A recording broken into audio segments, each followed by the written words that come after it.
My daughter called her mother's funeral a holiday. She wore bright yellow and giggled as the casket lowered into the cold earth. They thought grief had broken the old man. They were about to learn that grief doesn't just break you. Sometimes it sharpens your teeth. If you're listening to this, subscribe and let me know where you're watching from. It helps more than you know. Let me back up and tell you how a single word destroyed my family and how I had to burn it all down to save it. My name is Robert Thompson. I built Thompson Real Estate from nothing. 40 years of sweat, sacrifice, and deals made in sawdust and concrete.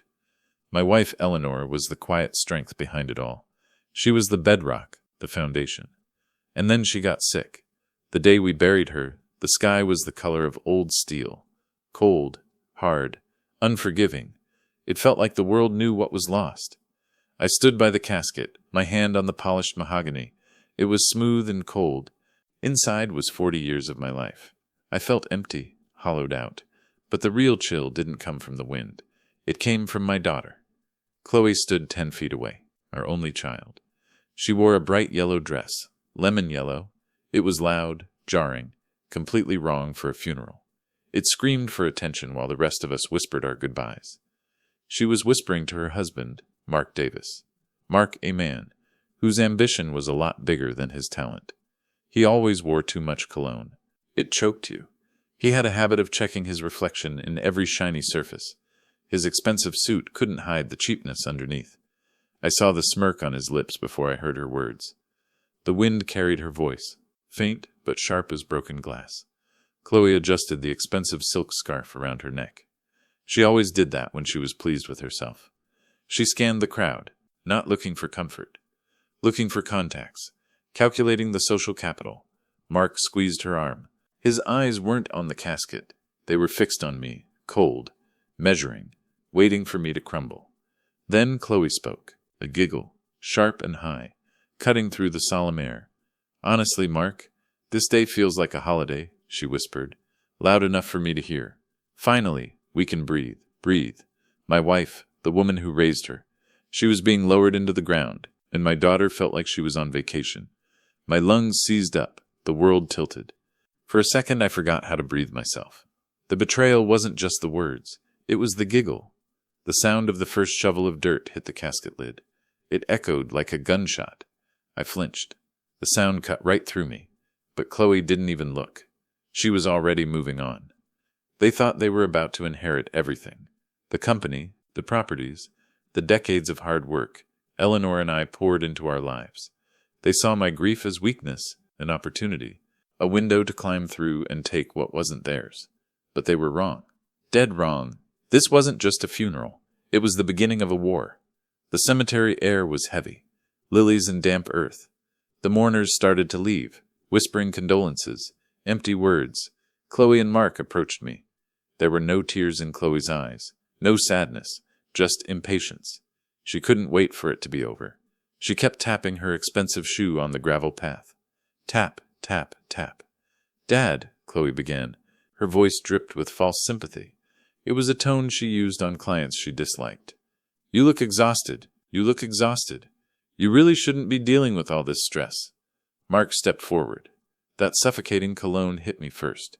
She's right, Robert, he said. He always used my first name, never Dad. We need to start thinking about the future. The company, the estate. These things need immediate attention. The future, already? I looked at them, really looked at them. Chloe, who never worked a day in her life past a summer internship I forced her to take. Mark, the leech who attached himself to her the moment he realized how much we were worth. We just buried your mother, I said. My voice was raw, rough. I wanted to see if there was any humanity left in her. I know, Dad, and it's tragic, Chloe sighed. She brushed an invisible speck of dust off her yellow dress. But Mom was practical. She wouldn't want us wallowing. Wallowing? Was that what I was doing? Grieving? She'd want us to secure the legacy, Chloe added. Secure it, or seize it? I asked quietly. The words hung in the air, heavy and sharp. A silent accusation. Mark's smile tightened. His eyes went hard. That's unfair, Robert. We're family. We're just trying to help you navigate the transition. Navigate the transition? Corporate speak for step aside, old man. There are documents to sign, accounts to review. Mark pressed smoothly. He spread his hands wide. The picture of innocence. We should meet with the lawyers first thing tomorrow. They were moving fast. Too fast. Eleanor hadn't even been gone 24 hours. The reading of the will is scheduled for next week, I stated. Flat. Final. Next week? Chloe gasped. Her facade cracked. The impatience broke through. Why so long? We have things to do, plans to make. Then Mark dropped the bomb. Chloe's right. I've already been looking at restructuring some of the underperforming assets, he said casually. Restructuring? They were already carving up the empire. Before the ink on the death certificate was dry, they were dismantling my life's work while standing on my wife's grave. My blood ran cold. They weren't just greedy. They were ruthless. It will be next week, I repeated. I turned away from them. I couldn't look at their faces anymore. Now, if you'll excuse me, I'm going home. As I walked toward the waiting car, I heard Mark whisper fiercely to Chloe, Don't push him. He's old and grieving. By this time next week, it will all be ours anyway. He thought he was being quiet, but greed has a way of shouting. He thought I was weak. He was wrong. The silence in the car was deafening. Eleanor should have been beside me, humming softly, off-key, telling me to ignore them, telling me it would be okay. But she wasn't there. I stared out the window. The city we built blurred past. I realized the cracks had started appearing long before Eleanor's illness took a turn for the worse. Small betrayals, subtle digs, a growing entitlement that festered beneath the surface. I had ignored them. I had made excuses. I had been a fool. It started with the money, but it became something much uglier. A few months ago, Eleanor was undergoing chemotherapy. The bad round, the one that took her hair and her strength. The smell of the hospital still clung to my clothes. Chloe came to the house, not to visit her mother. To corner me in my study, she perched on the edge of the leather armchair. Her eyes darted around the room, mentally redecorating, already claiming it as her own. The ticking of the grandfather clock seemed too loud in the quiet study. Dad, we need to talk about the estate planning, she had said. No preamble, no how is Mom, just business. Your mother is fighting for her life, Chloe, I replied. I was weary, so tired. This is not the time. It's exactly the time, she insisted. Her voice was sharp. We need to ensure everything is protected. Protected from who? Mark has some concerns about the current structure, she continued. He thinks we're vulnerable. Vulnerable. She meant the money was tied up where they couldn't touch it. I stopped shuffling papers. The study felt suddenly cold. I looked at my daughter. Her nails were perfectly manicured. Her expression was serious. She looked like a CEO about to fire someone. Mark thinks? I snapped. The anger surprised me. Hot and sudden. Since when does Mark have a say in Thompson affairs? She recoiled, but only for a second. Her face hardened. He's my husband, and he's smarter about these things than you think. The insult hung in the air. Smarter than me? The man who built the company Mark was now trying to steal. The insult landed like a punch to the gut. I swallowed hard. Maybe she was right. Maybe I had lost my touch. It was a silent acknowledgement of her shifting loyalties. The battle lines were drawn that day. She had chosen him. She had chosen the money. Then came the incident with the summer house. Eleanor adored that place. A quiet retreat overlooking the ocean. Salt air and sunshine.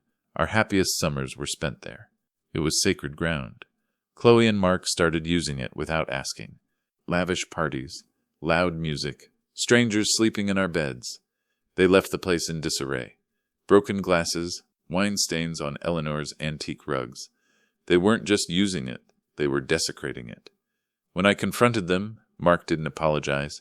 He didn't even look ashamed. He counter-offered. We were sitting on the deck. The ocean breeze was cool. The sun was setting, painting the sky in colors Eleanor loved. Mark was swirling a glass of my expensive scotch. He didn't even appreciate it. It's a depreciating asset, Robert, he argued. His tone was condescending, like he was talking about a used car. An asset? This was our sanctuary, I said, my voice tight. Exactly. Wasted potential, he added, flashing that smug grin. We could reinvest the capital into something more lucrative. Maybe that development project I was telling you about. His development project. A risky venture that no serious investor would touch. He wanted to use my money to fund his failures. It's not an asset. It's a home, I retorted. The anger simmered beneath the surface. I wanted to smash the glass in his hand. Chloe chimed in. She was sitting next to Mark, her hand resting on his arm, a united front. "Don't be sentimental, Dad," she said. "Sentiment doesn't pay the bills." I looked at her, this stranger wearing my daughter's face. When did she become so cold? When did money become more important than memory? I felt a profound sense of loss. I hadn't just lost my wife. I was losing my daughter too, but the worst betrayal was still waiting in the shadows. The final blow came in the weeks leading up to Eleanor's death. She was weak, frail, barely able to speak. The hospital room became our world. The light in her eyes was fading. Chloe and Mark's visits became increasingly rare. Excuses, busy social schedules, important meetings. They couldn't stand to see the reality of death. It was inconvenient for them. One evening, I was walking back from the cafeteria. The hallway of the hospital wing was dark, quiet. The smell of antiseptic burned my nose. I stopped outside Eleanor's room. I heard Chloe's voice. She wasn't talking to her mother. She was on the phone with Mark. She thought she was alone. I stopped. A cold dread washed over me. Complaining about the cost of the private nurses, the ones making Eleanor's final days comfortable. I stood in the hallway. The fluorescent lights hummed overhead. My stomach tightened. I knew I shouldn't listen, but I couldn't move. "It's draining the accounts, Mark," Chloe whispered fiercely. Her voice was harsh, frustrated. "The cost of these private nurses is ridiculous." She paused. I held my breath. If this goes on much longer, there won't be anything left for us. Paralyzed. The cold cruelty of her words stole my breath, froze the blood in my veins. My wife, the woman who sacrificed everything for her, reduced to a liability on a balance sheet. I clenched my fists. The rage boiled inside me, hot and acidic. I wanted to scream, but I remained silent. I knew then that the family I thought I had was already gone. They weren't just waiting for her to die. They were wishing for it, and I knew I had to protect Eleanor, even in death.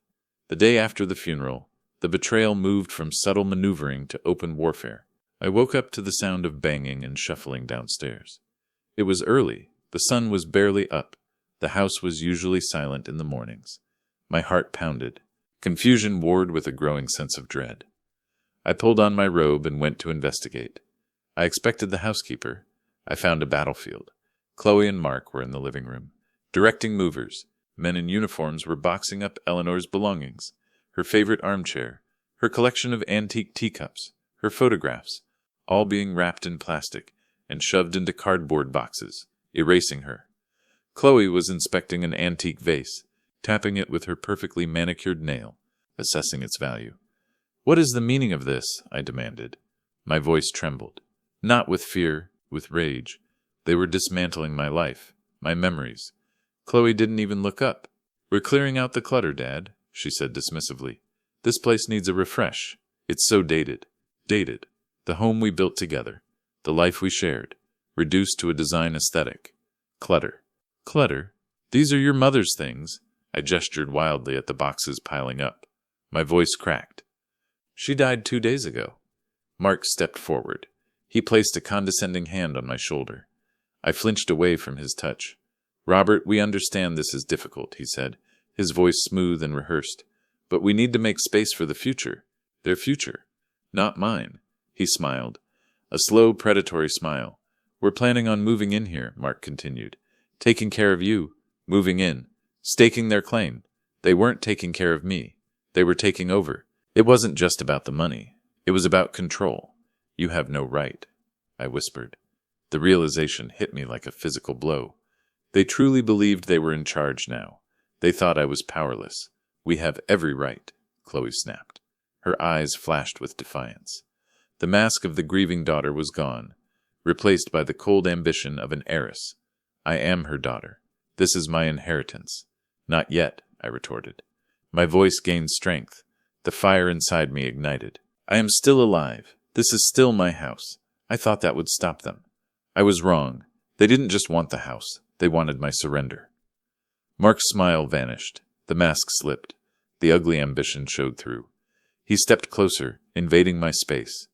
I could smell the coffee on his breath. "For how long?" he sneered, cold and cruel. "Let's be realistic, Robert. You're old. You're tired. It's time to pass the torch." They stood there, united in their greed, convinced of their victory.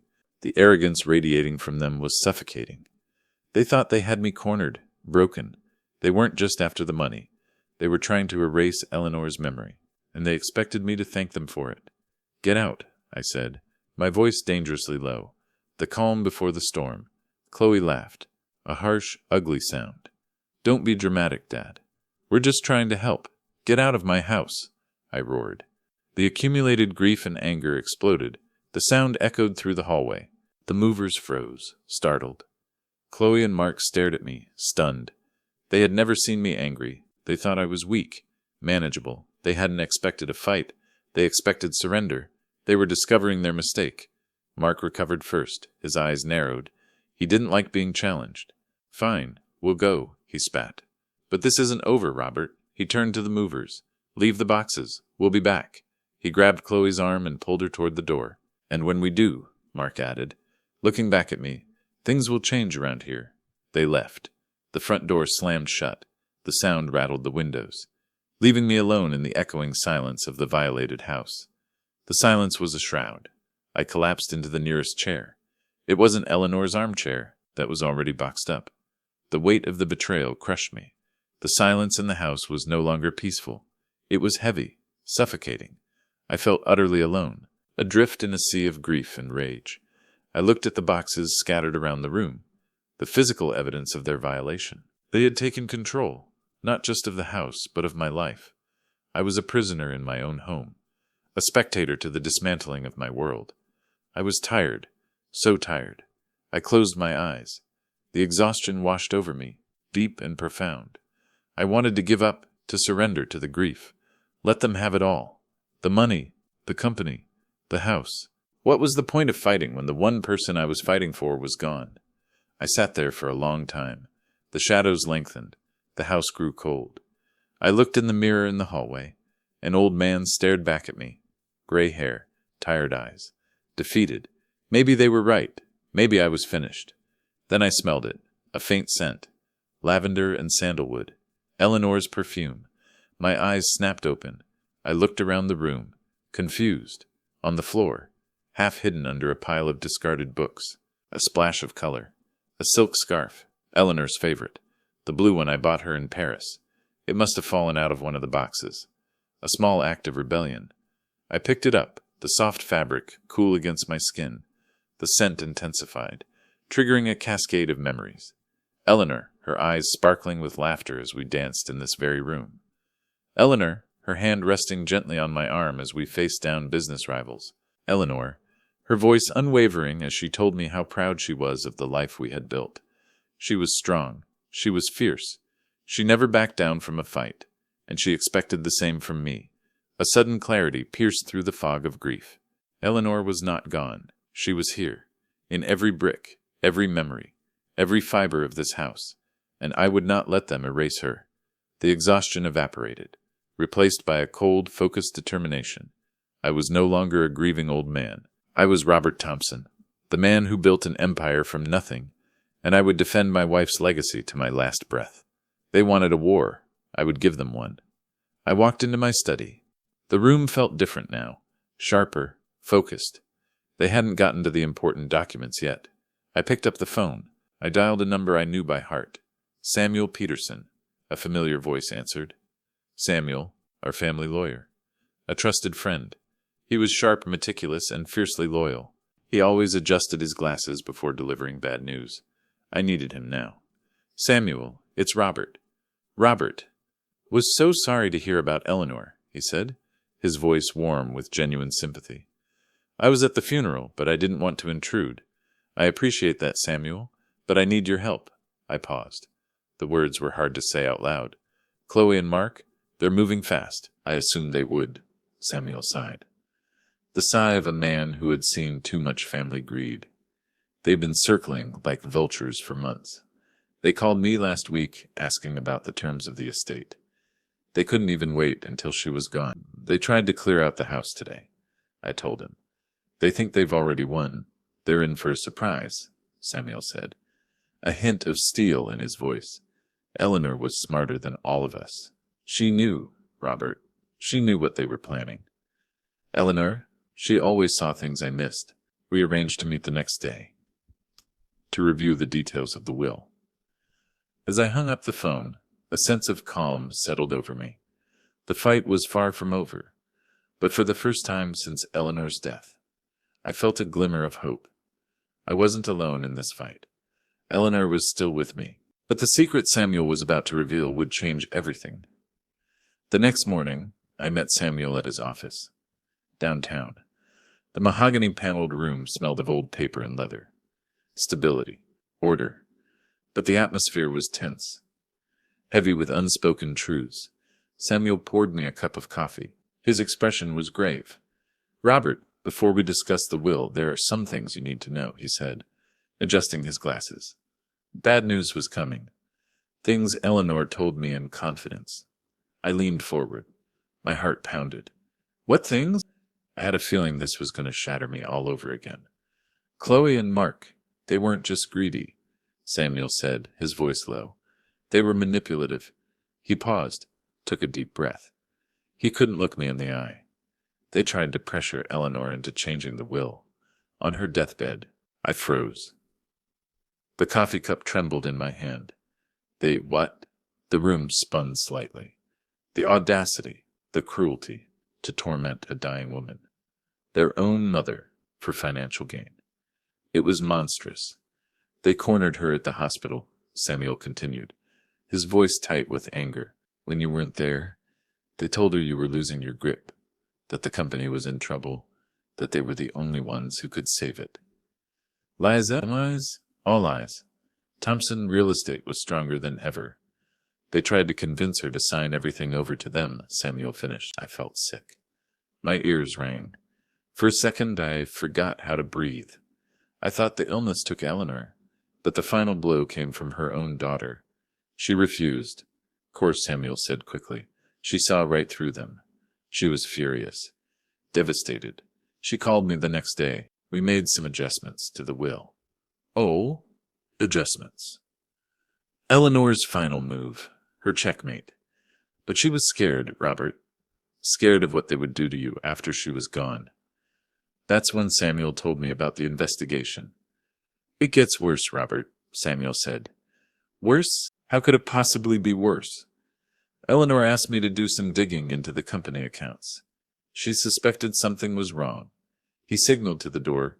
A young man walked in, sharp suit, intelligent eyes, nervous energy radiated from him. "Robert, this is David Chen, a forensic accountant. Eleanor hired him 6 months ago." Eleanor knew she was already fighting back, even from her hospital bed. David Chen opened a file, thick, ominous. He placed it on the desk. "Mr. Thompson, we found significant irregularities in the accounts of one of the smaller subsidiaries." He avoided eye contact. "Irregularities?" I asked. "Embezzlement," David clarified. His voice was calm, professional, but tight. "Mark Davis has been funneling money from the company." "How much?"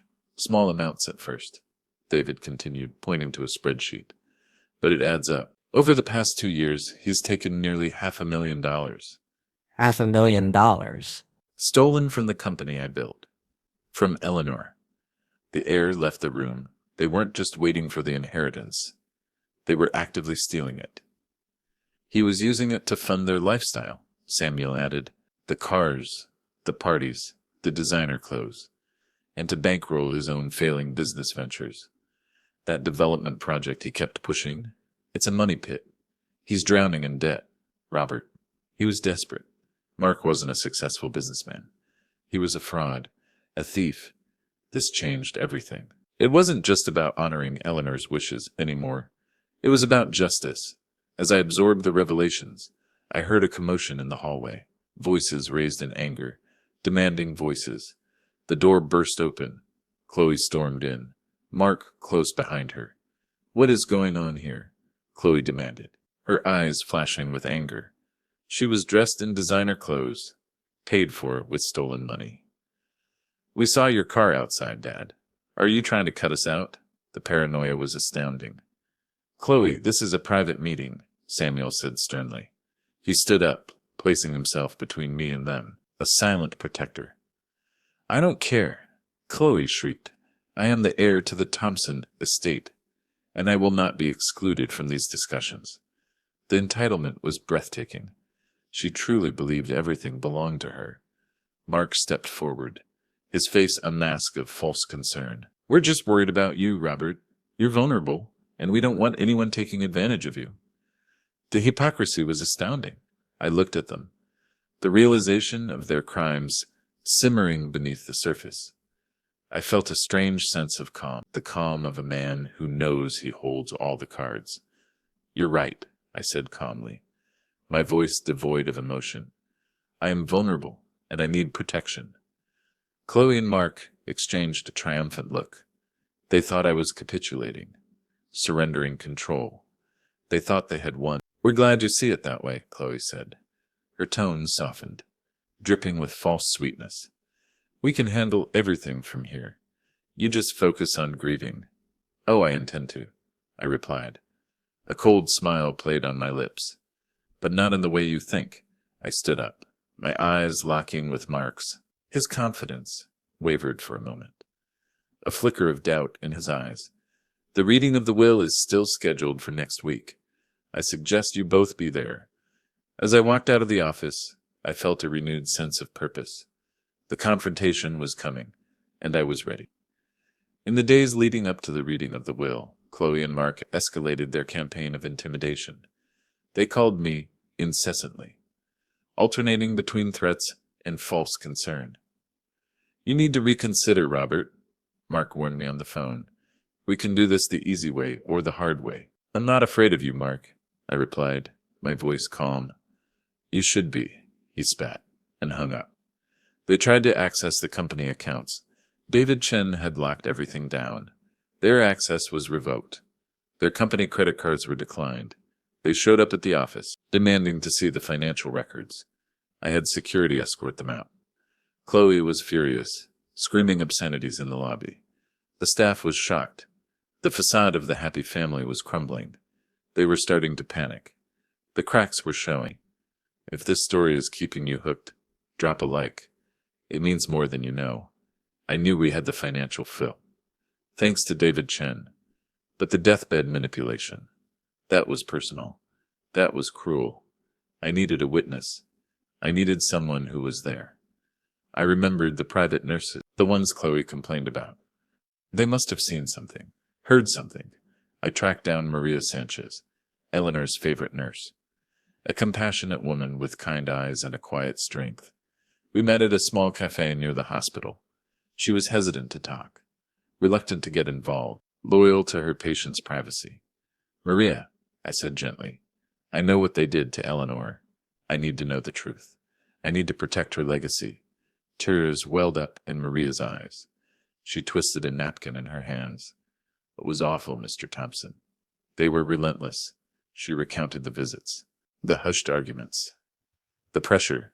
They came one afternoon, Maria said, her voice trembling. You were at a meeting. They closed the door. They thought I couldn't hear them. But she did, Mark said. Just sign it, Eleanor. Robert can't handle it anymore. He's falling apart. They were trying to get her to sign legal documents. And Eleanor, I asked, my heart aching. She was distressed, Maria said, weak, but defiant. She told them to leave. She called them vultures. Vultures. The same words Samuel used. The testimony was devastating. Proof of their cruelty, their attempt to defraud Eleanor. We had them on the manipulation. But the embezzlement needed a source. David Chen was tracing the money, but we needed internal confirmation. Someone who knew the books inside out. Someone Mark controlled. That's when I remembered James O'Leary.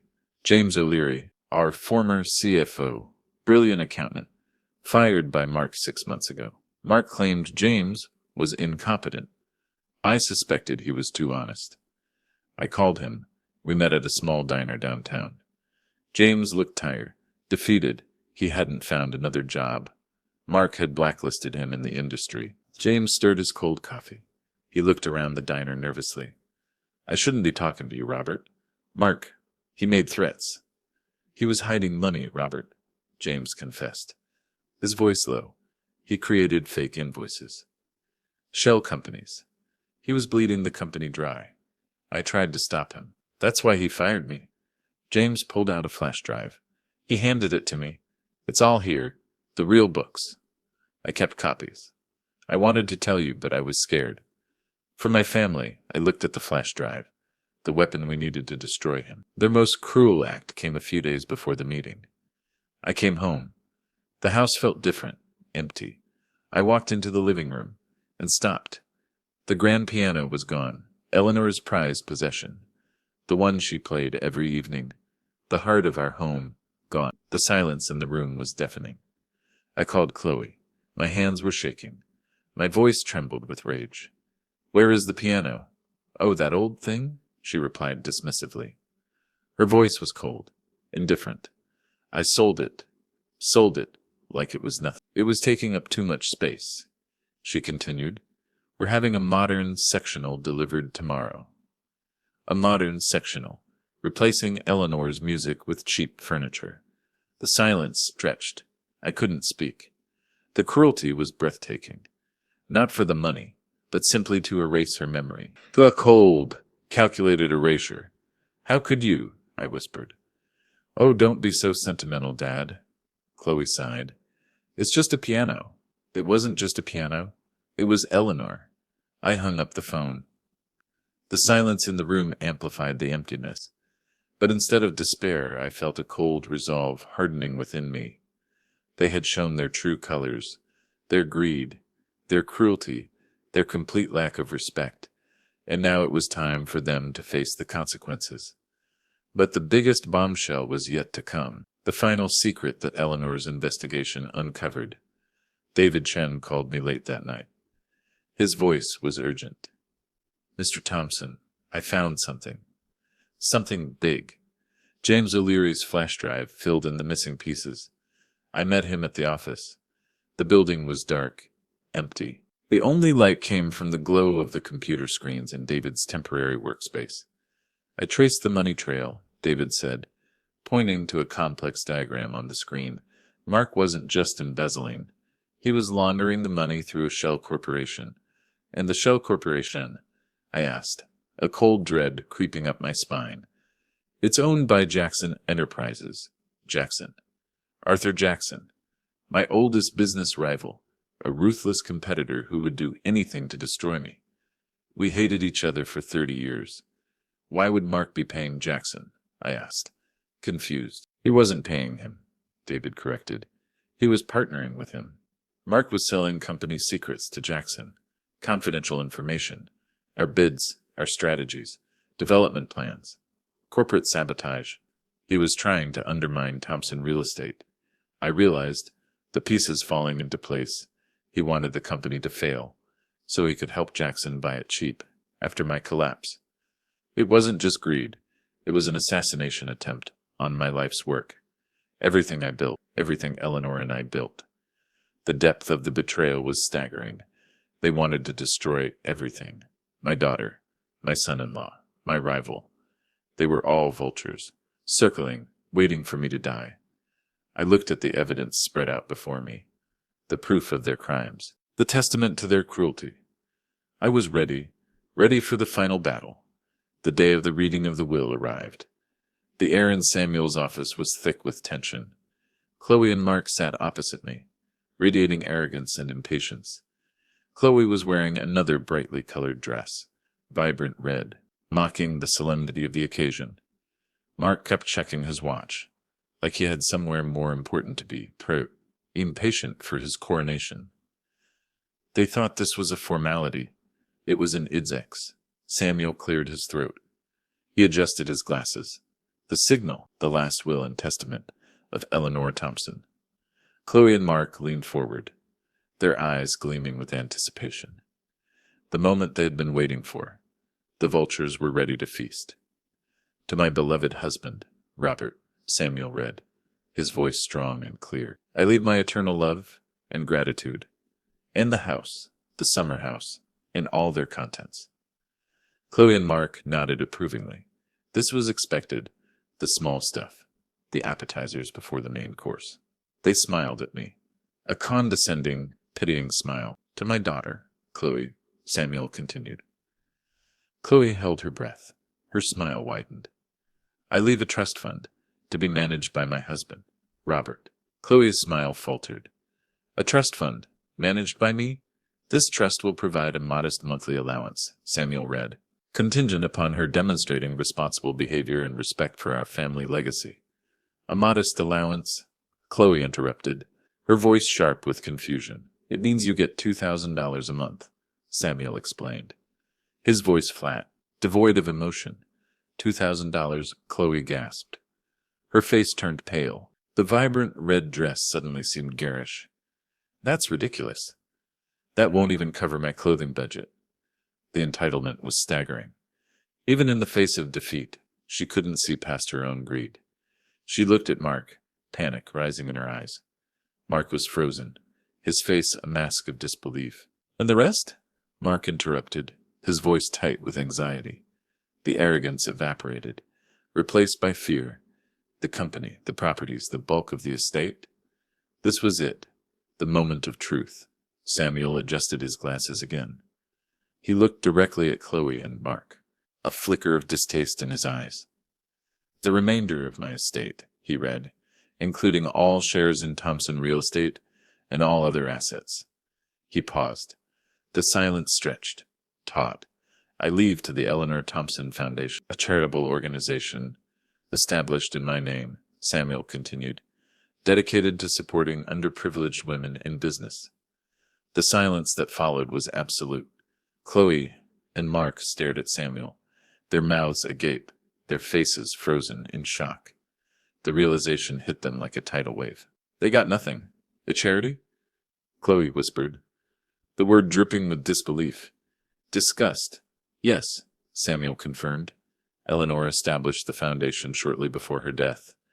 She wanted her legacy to be one of empowerment, not entitlement. Empowerment, not entitlement. Eleanor's final words to them, a lesson they refused to learn.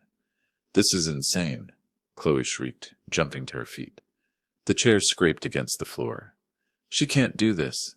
I am her daughter. That money is mine. Her face was red with rage. The mask of the grieving daughter completely gone, replaced by the ugly reality of her greed. The raw, ugly greed was exposed for everyone to see. It was her money, I said quietly.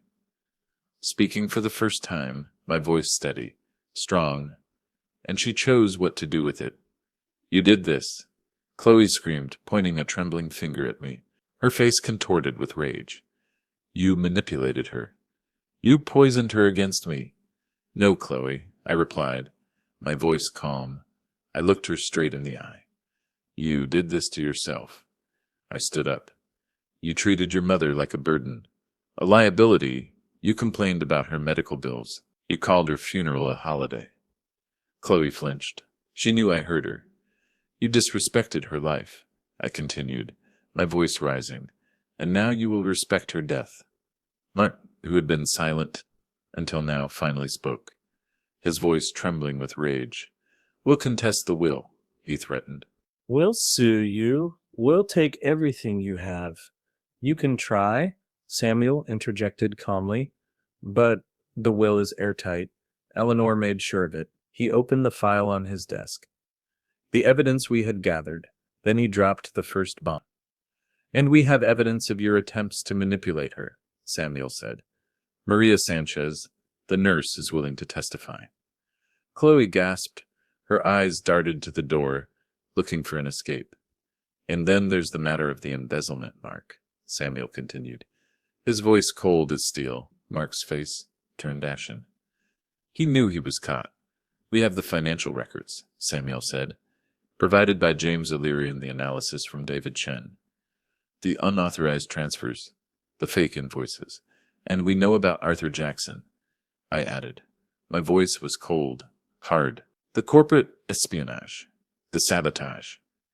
We know you were planning to sell out the company, to destroy everything we built. The final blow landed. They were exposed, defeated. Mark stumbled back. As if I had struck him, his arrogance evaporated, replaced by fear. The authorities have been informed, Samuel said. They are opening an investigation into both you and Mr. Jackson. I expect they will have a warrant for your arrest shortly."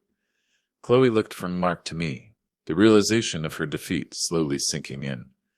The empire she thought she inherited, gone. The lifestyle she flaunted, gone.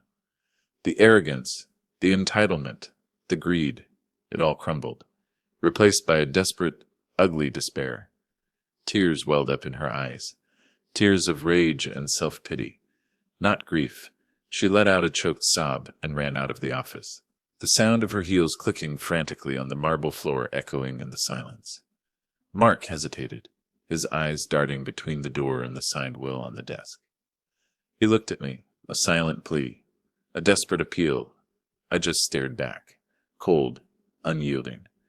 Then, without a word, he followed her, leaving me and Samuel alone in the quiet room.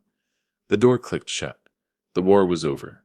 The silence that followed their departure was profound.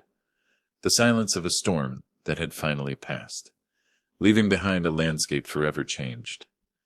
"Well," Samuel said, leaning back in his chair. He let out a long sigh that went better than expected. I let out a long, slow breath, the tension draining from my body. The weight I had been carrying for months finally lifted. "She saw them, Samuel," I said, my voice thick with emotion. "Eleanor saw them for who they truly were." "She did," Samuel agreed. "And she protected you. She protected her legacy." He handed me the will, Eleanor's signature. Strong and clear. Even in death, she was the strongest woman I knew. "What happens now?" I asked. "Now," Samuel said, a small smile playing on his lips, "we build the foundation, and we let the justice system handle the rest." In the weeks that followed, the fallout was swift and brutal.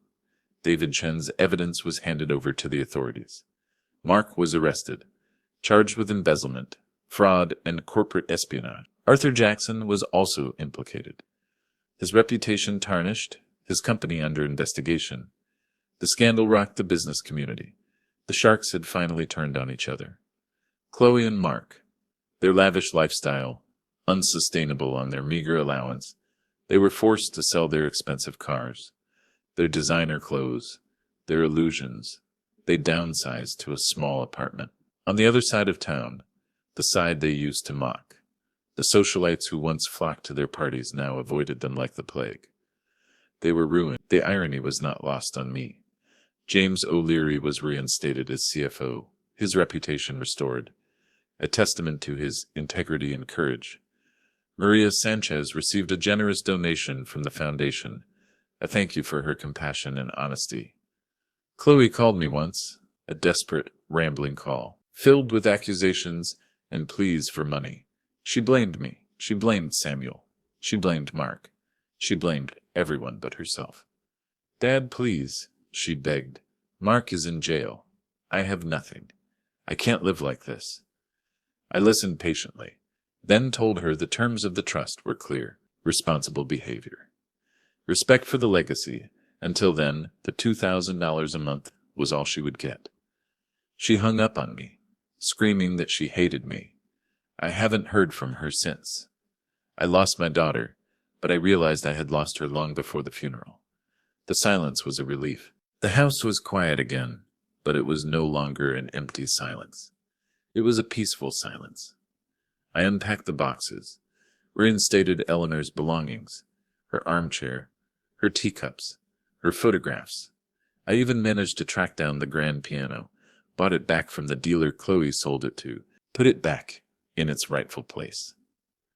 I sat down and played, my fingers stiff, rusty, but the music filled the room, and I felt her spirit surrounding me. A few months later, I stood at the construction site, the new headquarters for the Eleanor Thompson Foundation. The steel skeleton of the building rose against the clear blue sky, a testament to the strength and vision of the woman who inspired it. Thompson Real Estate was thriving, but the foundation was my passion project, my tribute to Eleanor. I watched as a young woman, an aspiring entrepreneur. She had received a grant from the foundation. She presented her business plan to a group of investors. Her eyes shone with passion and determination, the same fire I had seen in Eleanor's eyes so many years ago. A profound sense of peace settled over me. The war was over, and we had won. The betrayal had cost me my daughter, but it had saved my wife's legacy. I was no longer just surviving. I was building again. As I walked away from the site, the scent of lavender and sandalwood seemed to follow me on the breeze. I looked up at the sky and smiled. "We did it, Eleanor," I whispered. "We built something that lasts." I was an old man, alone in a big house. But I was not lonely. I was the guardian of a legacy, the keeper of a promise, and that was enough. Thanks for listening. Please rate our story in the comment. If you enjoyed it, don't forget to subscribe. Your support means a lot, because your time matters.